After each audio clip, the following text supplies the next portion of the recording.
สบายดีท่านผู้ฟังผู้ชมวันนี้อาตมาภาพก็ได้มา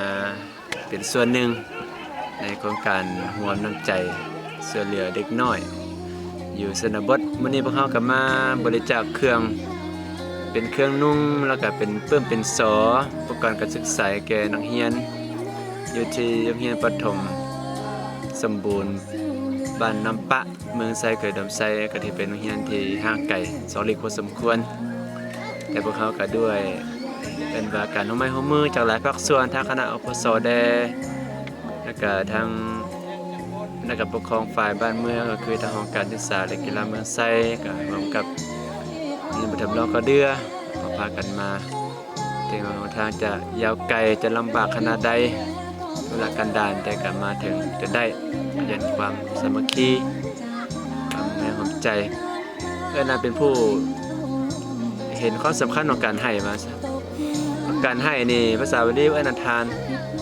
ท่านแปลว่าการให้ไม่หยังให้สิ่งของตนเองแก่ผู้อื่นแต่ก่อนจะให้ได้นั้นใจต้องให้ก่อนใจที่คิดเสียสละอันจะให้นะนะเป็นจาคะเจตนาเกิดขึ้นก่อนแล้วจึงเฮ็ดให้มีการเคลื่อนไหวออกมาทางกายทางวาจาว่าแสดงออกจากน้ำมาทำเป็นรูปธรรมนะการให้ในพระพุทธเจ้าก็ว่าวิจยทานังสุขตาปัสสัทธาการที่เลือกให้พระสถาคตเป็นสรรเสริญ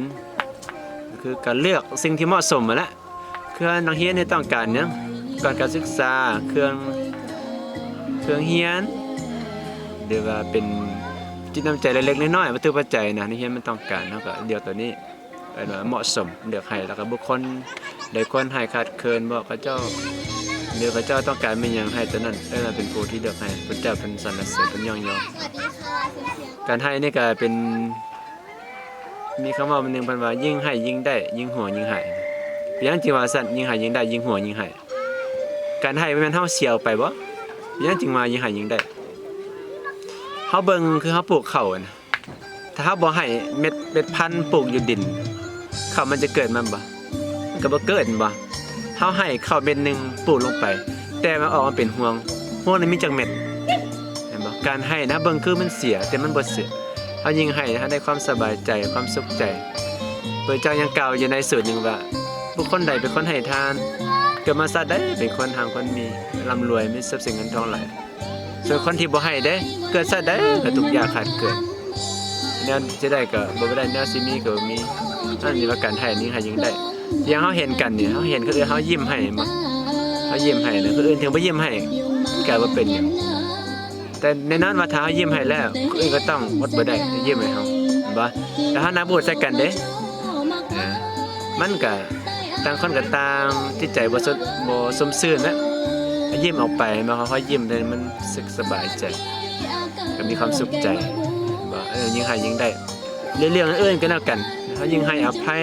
ให้ธรรมะสิถ้ายิ่งให้ออกไปยิ่งได้เด้ความรู้ต่างๆหรือว่าความเข้าใจในธรรมะนี่พระพุทธเจ้ายิ่งว่ามีข้อนึงในการที่ให้ได้บรรลุธรรมได้คือการเทศธรรมเฮาเทศเป็นหยังมาบรรลุธรรมได้เพราะขณะเทศเฮาก็ได้ตึกตอบพิจารณาใครควรในบทเทศเฮ็ดให้เฮาตัดสรู้ได้กันก็สิว่ายิ่งให้ยิ่งได้และให้สูงสุดเลยคือให้ธรรมะเป็นทางว่าเฮ็ดให้แสงสว่างว่าซะเป็นทางจิตใจแต่ว่าให้บุคคลนั้นสามารถนำไปปฏิบัติแล้วนะครับสามารถเข้าสู่ความพ้นทุกข์มีความสุขอันถาวรได้ว่าให้ธรรมะมันสำคัญแล้วมันยั่งยืนมันดนมาซะติดตัวไปในทุกศาสตร์ใดๆก็เป็นของไปไทยเป็นสิ่งของเพียงแต่โซข้าวเท่านั้นกินไส้ได้นึงก็หมดไปแต่ว่าธรรมะมันจะเป็นนามธรรมมันจะยืนยงคงตัวแล้วก็อยู่กับเฮาดนเป็นประโยชน์ทางศาสนาเป็นศิลปะการเนี่ยบริจาคในมื้อนี้ก็ถือว่าความภูมิใจสุดหลายๆนะเห็นน้องๆเยาวชนแต่ละคนก็บ่เคยมีได้ถามพระเจ้าว่าเคยเห็นบ่ครูบาสีเหลืองๆนี่ว่าบ่เคยเห็นจักเทื่อ เป็นครั้งแรกที่เห็นว่าซั่นพระเจ้าภูมิใจหลายบ่เคยมีไผใดมาบริจาคจักเทื่อว่ามันไกลได้ก็ถือว่าภูมิใจหลายได้มีส่วนเป็นส่วนหนึ่งในการประกอบส่วนในครั้งนี้นะให้ทุกคนจงเป็นผู้ให้เท่าที่จะให้ได้ตามกำลังความสามารถข ก็ขอบใจ